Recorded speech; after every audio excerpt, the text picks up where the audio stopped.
بناينا بلي حيتان فتي أبي عملي حيتان فتي سهيدا يربا حيتان فتي إنك السيمودا حيتان فتي ما بناينا بلي حيتان فتي أبي عملي حيتان فتي سيتنا يسيحولي علي كبره زوز فلا دلو عمتات علي كبره زوز فلا دلو معلتيا زمعلت زيا حبايا مغنيات المنطقة نازلنا حالنا كلتا عبيت هي بات اكزابير تونزفلن تقبلن حزب ارتراي حزب ارترا بزح تسكيو زي قدامي نازلنتو قدامي حرنتو يو حزب ارترا تاريخ حزب ارترا مالت هيكونه حزب ارترا ناس انيريو نازلنتو كيفمو عمتها تسكيو لمغنا انه እንደገናቲ ጥንታዊ ናጽነቱ ተባዱ ተመሊስዎ እንደገና ናጻን ክቡርን ህዝብ ኮይኑ ይርከባሉ አለም ተናዓኺ ሰላም ተኸታተልቲ ሶል ሚዲያ ዘለኹም ወሰላምኩም ይብዛሕ ክንደቅስ ክንትስ ኤርትራውነት ኩርመነት ኣይንርስዕ ኩላትኩም ተኸታተልቲ ሶል ሚዲያ ብላይክ ጅምሩ እንዳተላበኹ ንሎሚ ኣዝዩ ኣገዳሲ እዋናዊ ዛዕባ መደብ ሒዝና መፂና ኣለና መጀመርታ ግን ሓበሬታ በዝጋጣሚ ብልብ ከመስግነኩም ይደሊ ብወገን ትግራይ ብርሃነ ብወገን ኤርትራ ከዓ ስነ ጥበባዊ ኣወል ስዒድ በቲ ዝገበርኩሞ ኣዝዩ ይህን ምብሃል ክትምስጎኑ ይግባእ ማለት እዩ ነዚ ኣበጊስኩሞ ዘለኹም ከዓ ሶል ሚድያ እጅጉ ሰብሲቡ ክሰርሓሉ ምዃኑ በዝጋጣሚ ፈታውን ፀላእ ክፈልጥ ዘሎ ሓቂ ንሰላም ኩሉ ግዜ ንሕና ኢድና ዘርጊሕና ክንቅበላ እዩ ዝግባአና حماق سلام زبهال يلا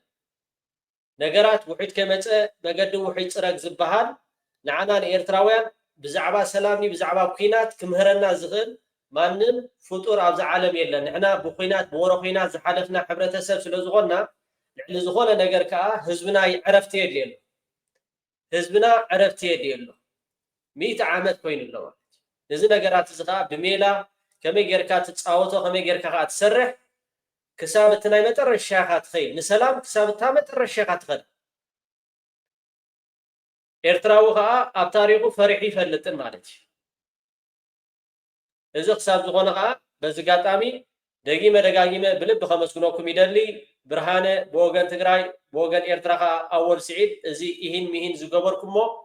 إذي مجمرتاي كساب مفتسمتوها خنوك صحينا حتى لما زمتت تخوينو بزو حاجة أول سعيد بزح أجندة تخون تخينك أنا برهان بزح أجندة تخون تخينه سو زخونة تبغى نجار لو أمزوق عم زهرمم زفرشم بزح تشالنج غير كلا قمالتي شو تتصاويرنا عادنا تزبير تران هز تجراين ناب نور نمتعيو زبل ملختي زلني حسابي ونزي قبول حساب أب و برهانه بتعامي تمسجن زغبا كاي نفوع شي زد لي نجار صرفي وي كا زخونه نجارات معغرغرات አሎ እሱ ከዓ ፀገም ዘለዎ ይኮነን صرفي خدان አይቀድኒ ኢሎም ከ አይተርፉ ማለት እዩ ንሕና ኩናት ወረኩናት አይኮንና ንጽውዕ ዘለና ከመይ ገይሩ ህዝቢ ትግራይን ህዝቢ ኤርትራ በሰላም ክነብረሉ ዝኽእል ነገራት ኢላ ንዛረብ ደለና በዚ ሕጎስ ዘይክእል እንድሕርዳ ሃሊ ኮይኑ እታ ኩናት ከይዱ ባዕሉ ይፈትና እታ ኩናት ባዕሉ ከይዱ ይፈትና ንኺድ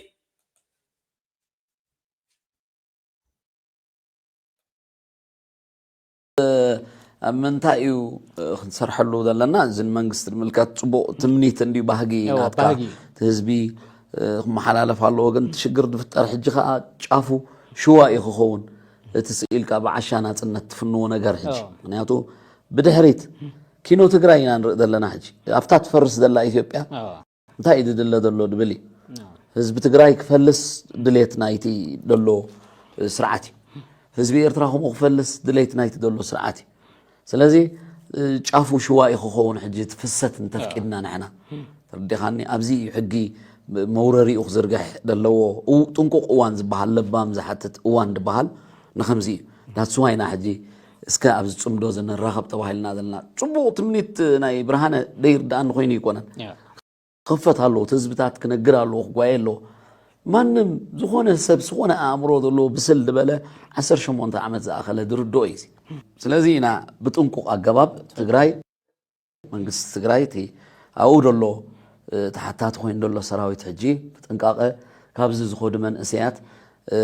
ክንሕግዞም ኣለና ሕጂ ናይ ዶብ ሓለዋ ዘለዎ ኤርትራውያን ንምንታይ መስለካ መንእሰያት ካብ ዝኽፈልሱ ንትግራይ ክኸዱ ከለዉ ትሪኦ ኣለኻ ዘጋጥም ዘሎ ጭውያ ترديك كله والكسبات دم حضر حزين بعل جيتاچو قال مسكر سراويت بعل جيتاچو صرحوا له سلاد نبرو زكو صرح له نيري تجرواي من سي عدو خيحلو فليسون خيد بايزو حز حرام ريت جلزوا له ولو هو بزحلف اوان هينوك بيچاون تزاري بلو نيرو كابتوم سمسرتي مالتيو دساغاغرو سبات حد 5 قتله حد توغيو 5 تحزه ازي سلام كامنتايو زالينا كامنتاي زدحننا نحردايلنا تግራይ بعتي شفاتو بعتي محبي نايتوم سمسرتي اخوينا صنيح እዚ خصاب زخونه كا እዚ زكايد دلو لعل زخونه ነገር كا ابزيا صبقت زربا استزاربولا برهانن اول سعيدن ابدوات ኤርትራን ትግራይ ጽኑዕ زخونه ናይ እንካን ሃባን ክህሉ ክኽእል ኣለዎ እቲ ፍልሰት በወገን ትግራይ ይኹን በወገን ኤርትራ ዝግበር ፍልሰት ስደት መንእሰያት دو كبللو زخيل مجدتات نتوم أو كساب كليت مشات زخودو زنبورو نجادو خمي يركا أب كساب تنحيقات تحنكم زياغان عنا عباي عرفتيا كندي حواتنا ما بزدقه مساكين 4 شيخ 5 شيخ 10 شيخ خفولو ناتبهالو عددا سمسرتن عددا زيت دلي نجرات اموغا اب تግራይ اموغا اب تግራይ اب دغ ገዛ እዚ ነገር እዚ ኸአ لعل زخونه نيرتراوي ازي اگداسي همغا نحزب تግራይ ازي اگداسي سلا زخونه كاب تچويوم كاب كوليتوم تشيطوم كمون ገንዘብ ክፈሉ ቀዳማይ ነገር እዚ ነገራት እዚ ውሑስ ንኽኸውን እዚ ይህን ምሂን ዝበሃልዎ ዘሎ ብርሃንን ኣወል ስዒድን አልዒሎሞ ዘሎ ነጥቢ ብጣዕሚ ازي اگداسي ሞ بوغن تግራይ ይኹን بوغن ኤርትራ ዓቲብኩም ክትሰርሑሉ بزغاتامي لبوا نايزو كله ابدغ زلو اب دياسفورا ليتن معالتن موخا لومي زنابرا نريو دلنا ناي سدت شوقوق إلو زمصن ገንዘብ عددا سمسرتن عددا دلالون كوينو 4 شيخ تزي كفيلكا حوغا قتلي حفتخا قتلي اناتبهاله خغبر دصنح ازي مختمتا خغبرلو بحلفي TDF كومخا حيلتات مكلخال ኤርትራ نزي إدون قوانتم كوينكم كسرحلو بزقاتامي تاوعيتنا نقرب بتعمي خابتن آزيا زمستتني دستبل موخا أبايتا وريدهم كسرحلو من جمارهم عبا عوتي تحتات خوين دولو سراويت حجي بتنقاقه كابز زخود من اسيات كنحجزهم على حجي ننا يدوب حالوا زلو إيرتراويان لمنتاي مسلكا من اسيات كابز خفولسو نتግራይ كخد خلو تريو الله زقاتم دولو چويا ترديك كله والكسبات دم حضر حزين بعل جيتاچو قال مسكر سراويت مسمو بعل جيتاچو صرحوا له سلاد نبرو زكو صرح له نيري تجرواي من سي عدو خيحلو فليسون خيد بايزو حز حرام ريت جلزوا له ولو هو ابو قال يكوننكو اكل مفلاس ناب خالي بوتا قال خدو منتي مفلاس غزاي بر تجرواي زوغ تاريخ ون يلن هو ابو يكونن سو تي مدب ناي بلصغنا انتاي تግራይ بزي من سي متراف ኤርትራውን بزي حلاو متراف يتو اعلامو خمو زي 10 حنيرا يعني على جيتاچو سلطان سقعت مال صريح ملان حزي كنكلاخلو لنا منግስታት خلت يوم ناي تግራይ ون ناي ኤርትራ መንግስታት ون خزرارولو حزب خم حزب ططو زل መንግስት عدو منسي عدو كلاخل كلوي اياتاتنا خم تفلطو ناي وعلم تاريخ صريحم كيدوم صبوق يكون حماق يكون بزي يقدس صريحم كيدوم حزن احنا منسياتنا بعلوانا تاي سرحنا ناتي كان جوب ديسكريبشننا ميشن تلوخونا تاي حضرنا انتاي زبل ነገር بدنب خسرح لنا بدنب خسرح يزلو سو زملختو زي بيت مراحتنا السمعوا صبوق سمعوان منغستن بلو دلنا محاورات كلنا منغستي سبيو خمانا محبراو مراخب برهانه نفسي خمخا اول حونا ابزيا اتوكيركم صغيتكم كسرحلا بزغاطامي حزبي بحلفي زي بدغدلو بتعمي ازي تشغيرو مالتي ካብዘለዎ ነጊፉ ማለት እዩ አደዳ ደላሎን አደዳ ሰምሰርትን ኮይኒዩ እዚ ከዓ ዓቲብኩም ክሰርሕሉ ኣወል ስዒድ ከምኡ ከዓ ብርሃነ ሓውና ኣጆኹም በርትዑ እዚ ከዓ ኢድን ጓንትን ኮይንና ክሳብ መፈፀምታ ክነብፅሑ ኢና ናይዞም ደሮና ተዘይተፃሪፎም ወላ ሓደ ክስማዓኩም ይግባእ እንድሕር ፅቡቅ ተዛሪቦም ኢኹም ፅቡቅ ደይትሰርሑ ዘለኹም ማለት እዩ እንድሕር ተፃሪፎም እንድሕር ዳ ኣጉሪዖም እንድሕር ዳ ዓበድበድ እንድሕር ዳ ኢሎም ክትውስኹ ጥራይኹም ደለኩም ክትውስኹ ኢኹም ደለኩም ቀፃሊ ኣወል ስዒድ ከዓ ኣስመራ ዓድሞ ብሽመይ ከዓ ካፕቹኖስትዮ በቃ ከምዚ እንዳገበርኩም ነገራት ኢድን ጓንትን ኮይንኩም ነቲ ህዝቢ ዝተዳመየ ከመይ ጌርኩም ረሃዋን ሰላምን ፍቅርን በቃ እዚኣ ተልየና ደላ ብርሃነ ከዓ ኣጆኻ ኪድ ማክያቶኻ ሰቲኻ ከምታ ኣወል ስዒድ ዝበለካ ማክያቶ ናይ ኣስመራ ሰቲኻ ይህን ምሂን ተባሂልኩም ከምዚ ዓይነት ነገበርኩም ጥራሕ ኣጀንዳ ሃብዎም ሳይኽብለኩም ዝደሊ ናብቲ ኣዝዩ ደስ ዘብል ዜና ኣሎ ሻዕብያ ብቆረፃ ናብ ጅቡቲ ኣትሎ ብቆረፃ ማለት እዩ ብቆረፃ ኣብ መንጎ ጅቡትን ኤርትራን እቲ ዝምድና ሓርፋፍ ይፀኒሑ ሕጂ ግን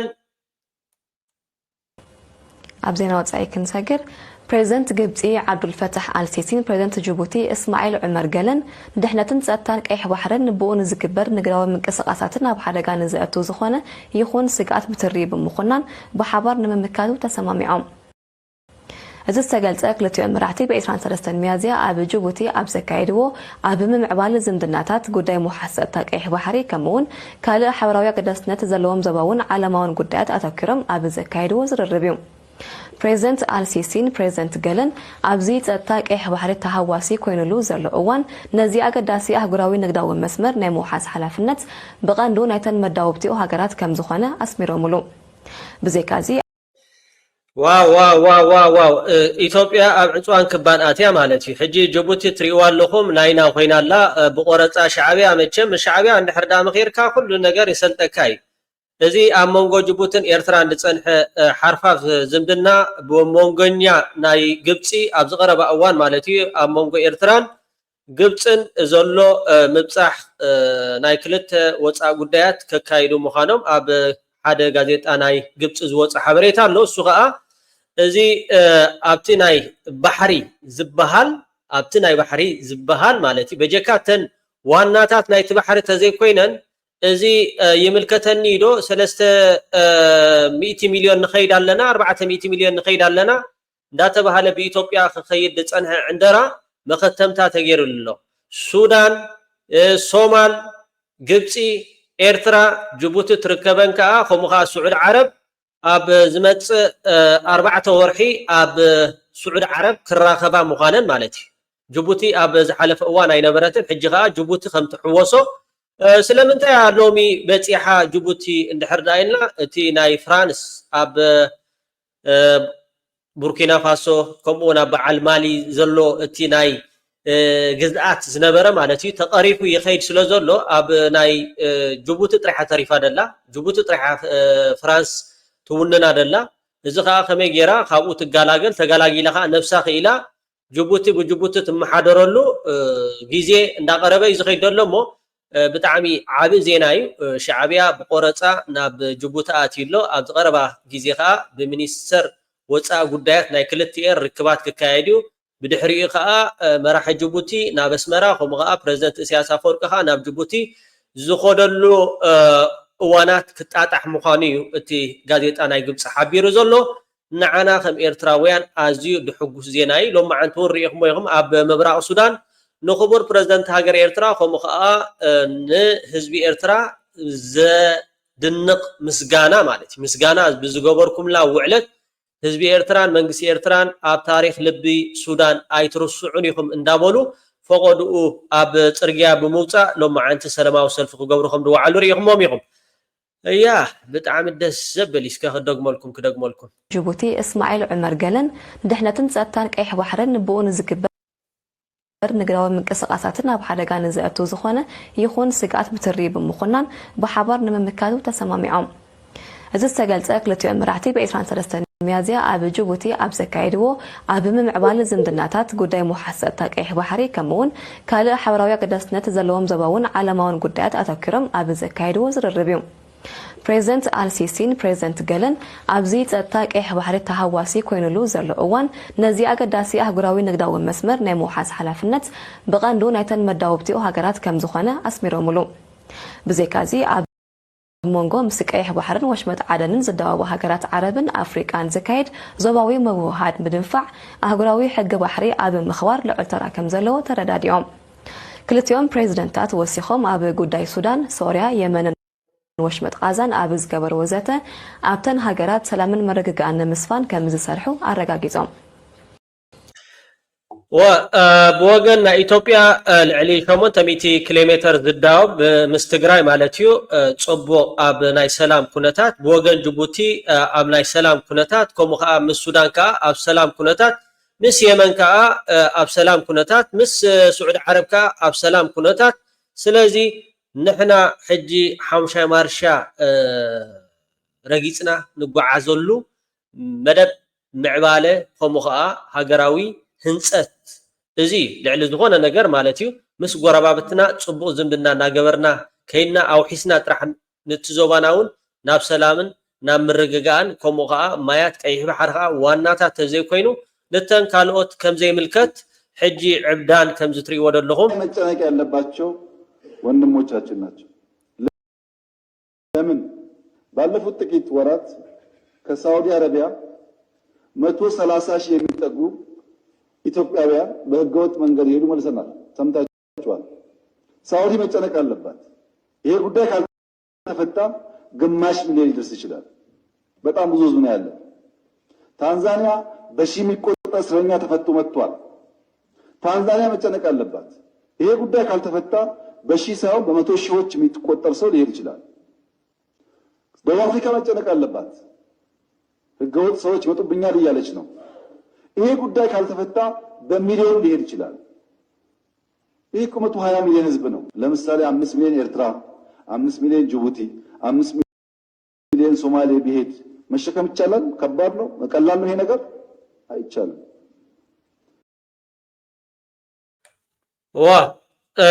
ናይ ወሊድ ቁጥጥር ጥራይኹም ከተካይዱ ዘለኩም ሓደ ኢትዮጵያዊ ሓደ ክወልድ ከም ዘሎ ወይ ከዓ ክልተ ክወልድ ከም ዘሎ ኢኹም ክትገብሩ ዘለኩም ዳእምበር 300 ሚሊዮን ኩኑ 400 ሚሊዮን ኩኑ ፋሕ በሉ ተበተኑ ጉዳይና ኣይኮነን ንሕና ደዋትና ሓፂርና ማንም ናብ ኤርትራ ዝመጽእ ወል ሓደ ናብታ ኬንያ ዲ ናብ ሶማሊ ናብ ካልእ ሻሕ በሉ ዳእምበር ብዛዕባ ናብ ኤርትራ ምምጻእን ደይ ምምጻእን ንሕና ክንሪኤኩም ኣይንደሊና እዚኣ እታ ጉዳይ 4 ነጥቢ ኦኬ እዚ መራሒ ጅቡቲ ከዓ 100 ምስ ኤርትራ ስምምዕ ክገብር ምዃኑ ንፕሬዝደንት ናይ ግብፂ ኣረጋጊጹሉ ኣሎ ኣብ ዝቐረባ ግዜ ሕጂ እውን ክደግመልኩም ብሚኒስተር ወፃኢ ጉዳያት ናይ ክልቲአን ርክባት ክካየዱ ድሓር ከዓ ፕሬዝደንት ናይ ጅቡቲ ናብ ኤርትራ ምብፃሕ ክካየድ ምዃኑ ፈታውን ፀላእን ክፈልጦ ዘለዎ ሓቂ እሞ እዚ ዳግማይ ትንሳኤ ከዓ ምዛ ናይ ኣወል ስዒድ ጽብቕቲ መማቐርቲ ክትኮነኩም ትኽእል እያ ጽብቕቲ መማቐርቲ ተደሊኹም ጻዕዳ ሽጉርቲ ተጠቀሙላ ተደሊኹም ጠስሚ ተጠቀሙላ وصبغ يدل خناتات يرى تعامب يرى سلام تكون الكذا واحد ديلو بريزيدنت إسياس أفوركي نقيت نداين تطلعن حنتي تحسسبو قصالي حدش حصوت ممهاز حدش حصوت ممهاز كا بزلو فابريكاتات لومي حصوتات كمز سغب يلنن عرب تايبلو وصل الكذاب عند الباب نحساوي كسباب أسنيو بحال هذي تحساوي أبز غزا قبل الله دهري لوكا قبل الله ديسكر عنا خسارتا مع صن استيلكا قبل يلن كافت غزا خطرت كلا الله كان برحساو انت هدي لك هو እዚ ከምዚ ኢሉ ከሎ ከዓ ዘይቅስን ኢትዮጵያ ሓደ ዓቢ ነገር ዝተፈጥረሎ ሕጂ ዝወፅእ ሓበሬታ እዛ ትሪእዋ ዘለኹም ፖርት ማለት እዩ ወደብ ግብፂ ንኢትዮጵያ ኣብ ኣፍንጫ ተጸጊዓ ግብፂ ንኢትዮጵያ ኣብ ኣፍንጫ ተጸጊዓ እንታይ ዳያ ክትብል ኣለኻ ኣብ ኣፍንጫ ዶ ዋላ ኩርምቲ ትብሉ ትህሉ ትኾኑ ግብፂ ንቢዝነስ ንጥፈታት ንኸካይደሉ ብምባል በዚ ምክንያት ተጠቂማ ምስ ጅቡቲ ስምምዕ ፈጺማ ኣላ እዚ ከዓ ብጣዕሚ ዘይቅስን ንመንግስቲ ኢትዮጵያ ማለት እዩ ከም ትሪእዎ ዘለኹም ንቢዝነስ ብምባል ሓንቲ ወደባዊት ናይ ጅቡቲ ክትጥቀመላ ንግብፂ ተፈቂድዋ ኣሎ ብሚኒስተር ናይ ክልቲአን ከዓ ፌርማ ከም ዝተካየደ ድሒሩ ዝወፀ ሓበሬታ እናሃለሞ ሸር በሉሎም ነቶም ኢትዮጵያውያን እዛ ዩቲዩብ እዚኣ ናብ ነፍሲ ወከፍ ማሕበራዊ ሚድያ ሸር ክትብላ በዚ ኣጋጣሚ እንዳተላበኹ ግብፂ ብቢዝነስ ንጥፈት ክካይድ حساب يقريتا ككايد بزبل مغنيات أبطقا إثيوبيا زركب ناي جيبوتي ودب زؤتو وعل مس منغستي جيبوتي 5 سمامعت منغستي ناي جبصي حبيرو منيستر غدات وصا جبصي جيبوتن كا كتاموم امبيرمولو نتي سممع اب ودباويت ناي جيبوتي جبصي او معسكر كومخا بشم ناي بيزنس زبل مالتيو او كوف كتبل مخانا تحبيرو الله حجي لاوزي يلا مالتي نزغانا من مخري او كلكم ترديكم والله بزخونه ኢትዮጵያውያን ይጸና ሓይሸና ሓይት ከም ዝበሃል ሓደ ካብ ናይ በዓል አቢ ቀንዲ ተሰላፊ ወይ ካ ቀንድናቶም ዕሱብ ከዳሚ ብዛዕባ ዓሰብን ጅቡትን ዝተዛረቦ ዘረባ ኣሎ ጅቡቲ ብዘይ ምክንያት ኣይኮነን ሕጂ ምስ ግብፂ ምስ ኤርትራ ሰላም ዝገብሩ ደሎ እታ ዜራ ክትመጾም ትኽእል ናብ ኤርትራ ምዃና ስለ ዝፈልጡ ከም ኤርትራ ማለት እዩ ስማዓዮ ተዛረብ ቀጽል ሱዳን በተገኘው አጋጣሚ ድንበር እየዘጋች እሷም የከበባ አካል የሆነች መሆኑን ያየን ያለነው በአጠቃላይ አንዳንድ ወገኖች እንደሚሉ ከሆነ ደግሞ ይሄ ችግር መንግስት ያመጣው ጣጣ ስለሆነ ራሱ እዛይ ወጣ አይ ነገር የሚናገሩ በማህበራዊ ሚዲያዎች ላይም ደግሞ ያየን ያለው እንዳው የተደረገ ያለው ከበባና በዚህ ዙሪያ እንዳው አንተ በግል የሚሆን እንደ ድርጅት ደግሞ የዳያፓ ምንድነው ያላችሁ አቋም እስቲ ምንድነው ያለው አቋም ያው አብዛኛው እንደ ኒውሊ ጆይን እንዳረገ ሰው ገናም ያው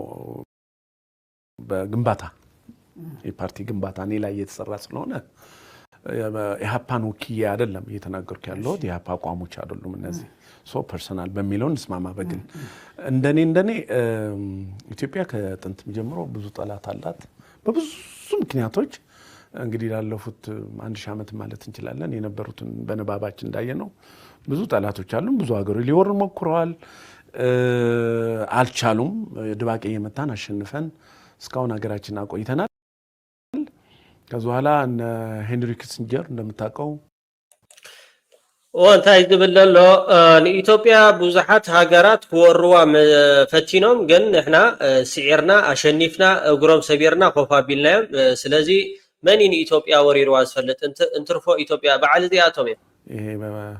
በጣም መሰሪውና የማስተር ኦፍ ኮንስፓይረሲ ፖለቲካል ኮንስፓይረሲ የሚባሉት ሰውዬ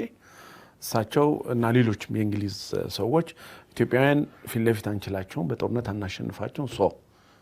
እርስ በራሳቸው ልናባላቸው ይገባል የሚል ነገር ነው እንደ ስትራቴጂ ሄዱት ያም ደግሞ ላለፉት 50 ዓመታት 60 ዓመታትም ከዛ ፊትም አፕላይ እየተደረገ መጥቷል ስለዚህ እኛም ስናቅም ሳናቅም ለዛ ነገር ፕሮን ሰሰፕቲብል ይሆንን ለእንደነሱ አይነት ስትራቴጂ ምቹ ሆነናል ቢኮዝ ኢትዮጵያ ውስጥ አሁን አንድነት የለም ኢትዮጵያ ውስጥ ጦርነት አለ እርስ በራሳችን እየተዋጋን ነው የተለያየ ፖለቲካ ትርጉም ልሰጠው እንችላለን ወደንም ጠላንም ኢትዮጵያን እየተዋጋ ጋር ያለ ነው ምክንያቱ የማን ነው ትክክል ምናምን ሊያከራክረን ይችላል ሶ ይሄ ለነሱ ምቹ ነው እኔ የሶማሊላንድ ወደብ ያስፈልገናል ወደብ እንድናጣ ያረጉን በቲፒኤልኤፍ ሊደርሺፕ የነበረው በጣም ሲክና አሳቢ ያልሆነ ገማች ያልሆነ ዝም ብሎ በቃ አፍጫቸው ስር አስበው ወይ ሌላ ዓላማ ይዘው ባህር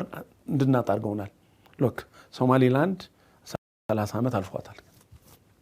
አገር ነኝ ካለች እስካሁን ግን አንድ ሀገር እውቅና ስላልሰጣት ስቲል እንትናት ኤርትራ ልክ እንግዲህ ለውጡ ሲመጣ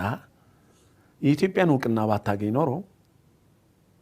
ተናትልም ነበር ሶ ያኔ ያስብን ፕሬዝዳንት መንግስቱ የሄዱበት ዋይ መቼም ትድንቁርኖም እቲ ኩሉ ትዛረቦ ሪኢኻ ማለት እዩ ልዕሊ ክፉእ ተለውን ክፉእ ክትምንየሎም ዘገድዱ ኸ ንሕና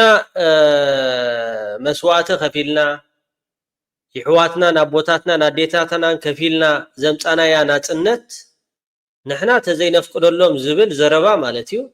اتي ودب ወይ ካ እቲ ኤርትራ ዝበሃል ኣይምሳአናይን ስለዚህ نحنا ስለዝፈረምናሎም ሕወሓት ስለዝፈረሙሎም እዮም ወደብ ሲና አየ መንገድ ነበር ምናልባት አሰብን ከኤርትራ ለይተው ራስ ገዝ አድርገው ለነገ ለሚመጣው ችግር አስበው ያቆዩት ነው ያችን ሴቭ ማድረግ እንችል ነበር ይሄን አርጉልን ምናልባት እዚህ ላይ ጀነራል በተክለ ሃይማኖት የህወሓት ጎምቱ መሪ አየር ኃይል አዛዥ የነበሩት we lost the port of Asab due to our negligence and ignorance ነው ያሉት በድድብናችንና በግዴለሽናችን አሰብን አጣናሉ እነሱ እንኳን ከውስጣቸው ማለት ነው ሶ ይሄ ለዛሬው ለምናየው ጦስ አንድ እንትን መሆኑ አይረሳ ስለዚህ ይሄንን ብዬ እኔ ምናልባት የሶማሊላንድን ወደብ ለማግኘት የሄደበት መንገድ ኢትዮጵያ መንግስት በደንብ አስቦበት ይሆን የሚለው ነገር ግን ያሳስበኛል ሪሊ ፐርሰናል እንትኔ ነው ምናልባት ያሉት ፍላጻዎች የሚመጡ ሳይድ ኢፌክቱ ምኑ ፖለቲካ ሳይድ ኢፌክቱ ሚሊተሪ ይሄ በደንብ ተጠንቶ ይሆን ወይ የሚለው ነገር ትንሽ ምናልባት ዝም ብሎ ኦኬ ወደብ ያስፈልገናል ሶማሊላንድ ትምላለች እንትንበል ወደሚል ተሄዶ ይሆን ወይ because ከዛ ኋላ የመጡት ነገሮች በጣም አስቸጋሪዎች ግን እስቲ አንድ ነገር ላንሳል እስቲ እንዳው የፍታዊነት ጥያቄ ኢትዮጵያ ከኢትዮጵያ ውስጥ ከጎረቤት ሀገር አንዱ ነገር ሳነቦ ወደ 100 ቢሊዮን ኪዩቢክ ሜትር ውሃ ነው ወደ ጎረቤት ሀገር የሚፈሰው ወደ ሱዳን ወደ ታይዞ ካባጋ ታይዞ ሜዶ ሶማሊያ በአጠቃላይ 100% ከኢትዮጵያ ነው የሚሄደው ነገር ማለት ነው ነገና ለሚዞ ምናምን ነገር ማለት ነው ነገር ለኬንያ ሜዶ አለ ነገር ግን ኢትዮጵያን እንዳው አንዳች ነገር ለዚህ ስሙን የምትወዘው ነገር የላትም ኢትዮጵያ ለዚህ የምታደርገው ነገር ማለት ነው እንዳው ይሄን ነገር መጠየቋ አግባብ አይደለም ብሎ የሚያነሱ ሰዎች ማለት ነው ከምናረጋው አስተዋጽኦ አንፃር ማለት ነው በምን ደረጃ ነው ሆን ተብሎ በሴራ እንግዲህ ከቀይ ባህር እንድንርቅ ተደርገናል ለየኛው ሰዎች ደግሞ ተባባሪ ሆኖ ፈጸሙ መጨረሻው ላይ እነ ግብጾች እነ ኤርትራን እንዴት አርጎ አረብ ሀገራቶች እንዴት አርጎ ኢትዮጵያ ቀይ ባህርን ያረብ ብቻ የማረግ ስትራቴጂዎች ነበሩ ትክክል ነው ይሄንስ ከመቼ ነው አሜን ብሎ መቀበል የምንችለው አሁን ጉዳዩ ከብልጽግና ጋር አንተም በሰላማዊ ትግል እየታገልክ ሆኖ የማይፈልግ ሚሊዮን ኢትዮጵያዊ ያለ ብልጽግና መውረድ አለበት የሚለው ነገር ግን እንዳው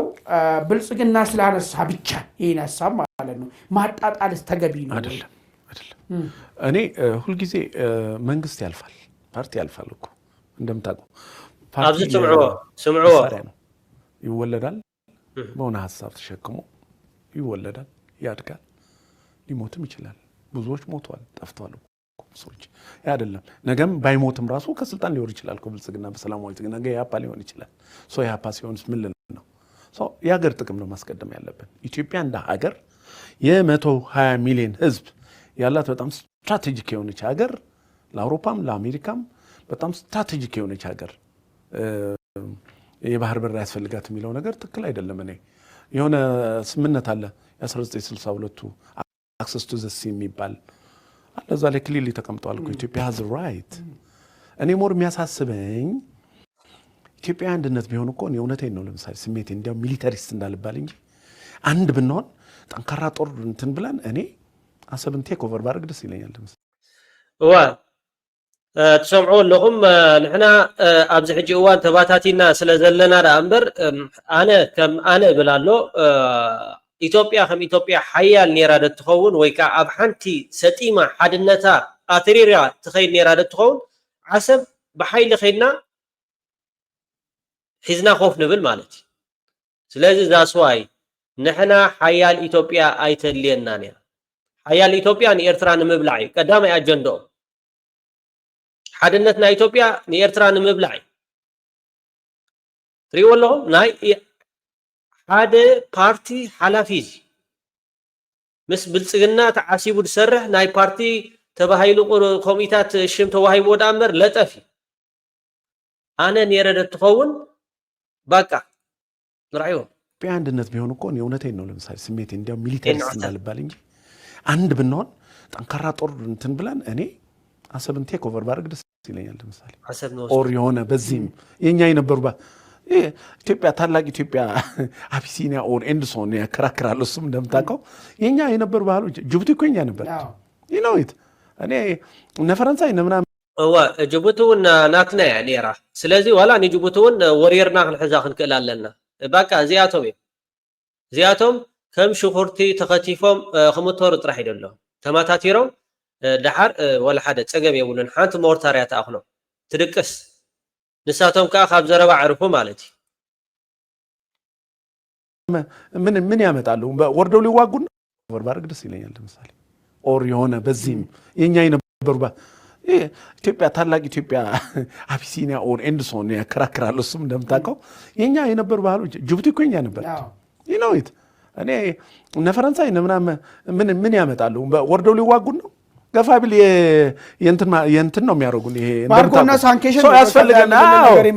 እኔ አሁን እውነቴን ነው ጠንካራ አንድ ይሄ መሀላችን ኢትዮጵያውያን አንድ ብንሆን ጦርነት ባይኖር ምን ባይኖር ስትሮንግ የሆነ ሚሊተሪ ባይኖር ቢኖረን ባህር በር ያስፈልገናል። ቱዛት ኤክስት እኔ እንኳን የማስበው አንድ ተራ ሰው የማስበው ኢቭን በሚሊተሪ ቴክ ኦቨር ባረግ የራሴን ንብረት ነው ያስመለስኩት ይሄን ነው። ነገር ግን ናትና ንብረቲ ኸይና ነምልሶ ዘለና ናትና ንብረቲ ግን ሕጂ ግን ዓቅሚ ስለዘይብልና ኃይል ስለዘይብልና ዳንበር ልክ በቀይ ባህር ጫፍ ያሉ ሰዎች በሙሉ ቀይ ባህርን እያዘዙ በዚህ ጠቅላላ ያሉ ሀገራት አባይን ደሞ እኛን አታልሙ እንትን አታርጉ እያሉን በዚህ ጉዳይ አንነጋገርም ማለት አይቻልም። የሁላችሁ የዛሬ 50 60 70 ዓመት ኃይለ ሥላሴ ስለ አባይ ሲያወሩ አታስበው ትነካትና ወየውልህ ትሞክራትና ወየውልህ ሲባሉ እኔ አሁን አቅም የለኝም ልጆቼ ይሰሩታል። አሁን ቀይ ባህር ትነካትና ትለኛለህ እኔ አቅም የለኝም ልጆቼ ያመጡታል።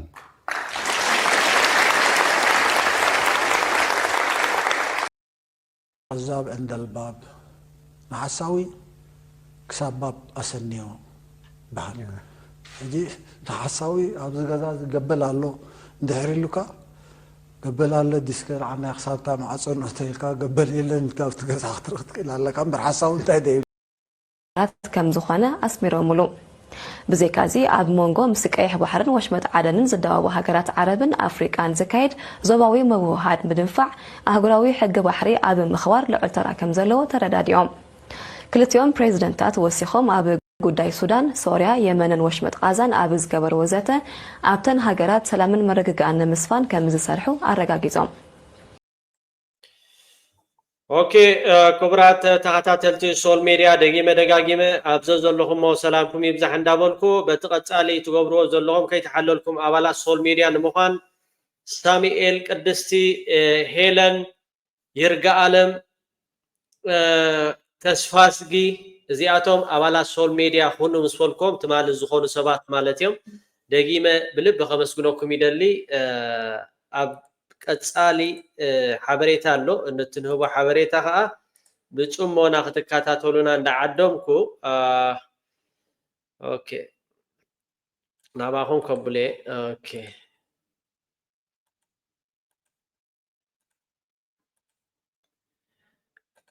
ኦኬ ሓበሬታ ኩላትኩም ተከታተልቲ ሶል ሚዲያ ዓርቢ ساعات شدشت بأوقاترا برلين تايم كاب تجراي ودبيتو مس أبرها حونا صمدو سلام نتي بأول سعيدكم أول